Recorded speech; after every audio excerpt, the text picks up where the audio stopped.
अनेकों बार मनुष्य के जीवन में इस प्रकार की स्थितियां पैदा हो जाती हैं कि कार्य करना बहुत जरूरी है, लेकिन कोई मुहूर्त नहीं है।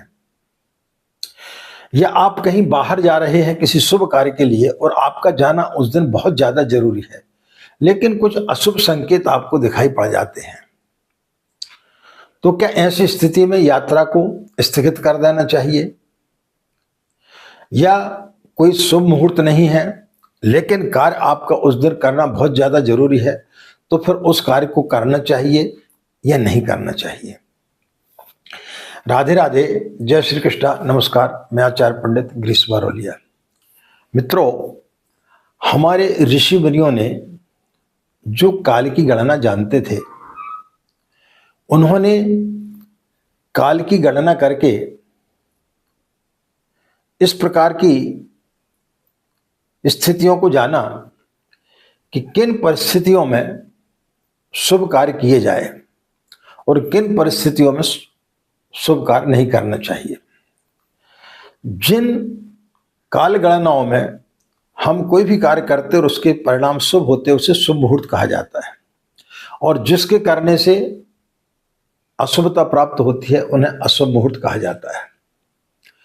तो ये हमारे ऋषि मुनियों ने पहले से ही गणना करके देखा और फिर मुहूर्तों की रचना की कि इस समय पर यदि आप गृह प्रवेश करेंगे, विवाह करेंगे या आप यात्रा करेंगे, कोई भी आप शुभ कार्य करने के लिए जा रहे हैं, तो वो आपके लिए फायदेजनक होगा।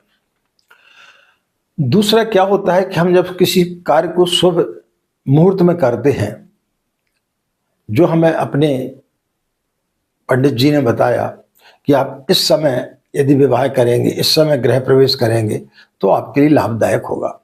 तो उस समय परिवार के सभी लोगों के अंदर एक सकारात्मक विचार होते हैं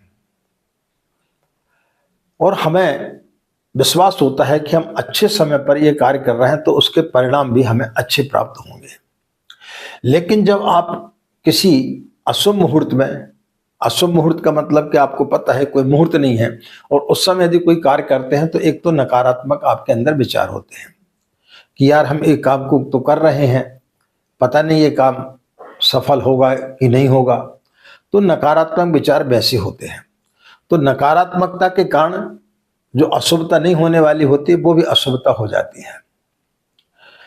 कई बार ऐसा होता है कि जब हम घर से निकलते हैं, कोई छींक देता है या बायां या दायां अंग फड़कने लगता है, या बिल्ली रास्ता काट जाती है, कोई महिला खाली घड़ा लेते हुए मिल जाती है, या कोई भरा घड़ा लेकर के मिलती है, सुहागन स्त्री मिल जाती है, या बछड़ा गाय का स्तन पान करते हुए दिख जाता है, कोई साधु मिल जाता है। तो इस प्रकार की कुछ शुभ और अशुभ चीजें हमें दिखाई पड़ जाती हैं। ऐसी स्थिति में स्वभावतः मनुष्य के मन में आता है कि क्या हम जिस कार्य के लिए जा रहे थे उस कार्य के लिए रोक दिया जाए। यदि हम यात्रा करने के लिए जा रहे थे तो क्या यात्रा स्थगित कर दी जाए, या हम कोई बड़ी डील करने के लिए जा रहे हैं तो क्या उसको आज स्थगित कर दी जाए। अब आप परीक्षा देने के लिए जा रहे हैं और यदि इस प्रकार की कोई घटना घट जाती तो परीक्षा तो आप नहीं छोड़ सकते हैं। ऐसी बहुत सारे ऐसे काम होते हैं कि जिनको यदि आप छोड़ देंगे तो आपके लिए बहुत ज्यादा नुकसान हो सकता है। तो ऐसी स्थिति में फिर क्या किया जाए? क्या ऐसी स्थिति में आप किसी कार्य को करेंगे तो उसमें आपको असफलता मिलेगी? आपके अंदर नकारात्मक विचार तो अवश्य आएंगे, लेकिन इसके लिए परम पूज्य गुरुदेव ने एक बहुत सटीक उपाय बताया है।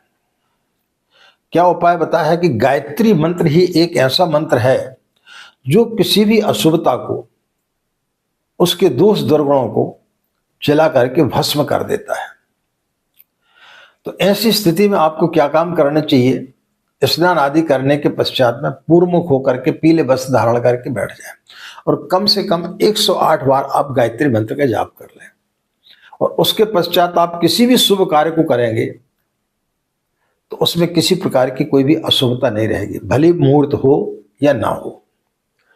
यदि आप यात्रा कर रहे हैं, छिपकली का गिरना, दायां या बायां अंग का फड़कना, बिल्ली का रास्ता काट जाना, या कोई अशुभ संकेत दिखाई देना, ऐसी स्थिति में आप वहीं खड़े हो जाएं और मन ही मन आप जो है 5 बार या 11 बार गायत्री मंत्र का जाप करके फिर आप आगे बढ़ेंगे तो किसी प्रकार की कोई भी अशुभता आपके जीवन में नहीं आएगी। तो बगैर मुहूर्त के भी आप अपने कार्यों को आगे बढ़ा सकते हैं, इसमें कहीं किसी प्रकार का दोष आपको नहीं रहेगा, बशर्ते कि आप माँ गायत्री की शरण में आ जाएं तो निश्चित रूप से माँ आपका कल्याण करेगी और अशुभता को शुभता में बदल देगी। बहुत छोटे सा प्रयोग है, इसको यदि आप करेंगे तो निश्चित रूप से आपको लाभ होगा। आज की बात समाप्त, हमें आज्ञा दें। नमस्कार, ओम शांति।